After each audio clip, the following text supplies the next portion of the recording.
ભારતના પાટનગર દિલ્હી નગરમાં 1951માં પટપડગંજમાં એક સાધન સંપન્ન શિક્ષિત પરિવારમાં સંત આલોક સાગરનો જન્મ થયેલ.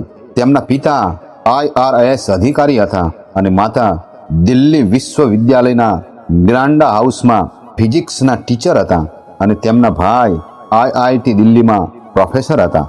સંત આલોક સાગરે IIT દિલ્હીમાં ગ્રેજ્યુએશન કરી અમેરિકાના ટેક્સાસમાં હ્યુસ્ટન વિશ્વવિદ્યાલયમાં PhD કર્યું અને ભારત પરત ફરીને 1980ની આસપાસ IIT દિલ્હીમાં લેક્ચરર તરીકે તેઓ જોડાયા અને દેશ સેવાનો પ્રારંભ કર્યો.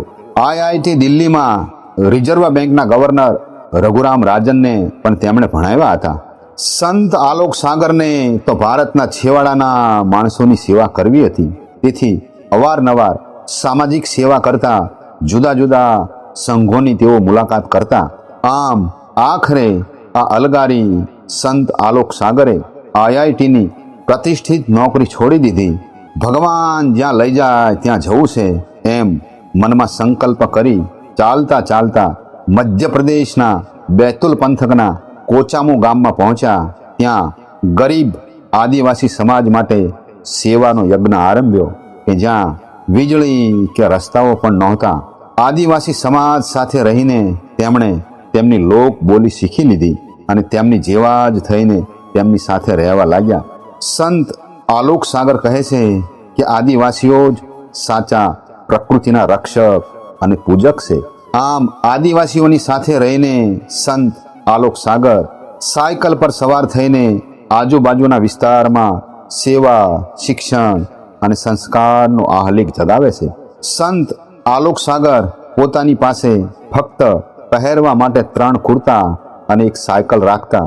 આદિવાસીઓના વિસ્તારમાં બોલાતી અનેક જુદી જુદી ભાષા તેઓ બોલતા હતા. ગરીબ અને મજૂરી કામ કરતા આદિવાસીઓ માટે તેમણે ભગીરથ કાર્ય કરતા રહ્યા અને તેઓ હંમેશા મૌન રહેતા. એક વખત ચૂંટણી પ્રક્રિયા દરમિયાન સ્થાનિક અધિકારીઓને તેમની ઓળખ અંગે શંકા જતા તેમને ત્યાંથી નીકળી જવાનું કહ્યું. અલગારી સંત આલોક સાગરે તેમની ઓળખનો પુરાવો આપ્યો તો અધિકારીઓ આશ્ચર્યચકિત થઈ ગયા. મંદ મંદ હસતા હસતા સંત આલોક સાગર બોલ્યા કે ભારતમાં લોકો અનેક સમસ્યાનો સામનો કરી રહ્યા છે, પરંતુ ભારતનો બુદ્ધિજીવી વર્ગ લોકોની સેવા કરવાના બદલે તેમની ડિગ્રીઓ બતાવીને બુદ્ધિમત્તા સાબિત કરવામાં વ્યસ્ત છે. આમ વિજ્ઞાન, પ્રકૃતિ અને ભોળા ભાવિક આદિવાસી સમાજની વચ્ચે રહીને તેમણે આધ્યાત્મિક જ્ઞાન પ્રાપ્ત થયું અને આત્માની અનુભૂતિ થઈ. માતા પ્રકૃતિના ખોળે તેમણે 50,000 કરતાં પણ વધારે વૃક્ષોનું વાવેતર કરી એનો ઈશ્વરની જેમ ઉછેર કર્યો. એમ કહેવાય છે કે સંત સાગરજીને 78 ભાષાઓનું જ્ઞાન હતું.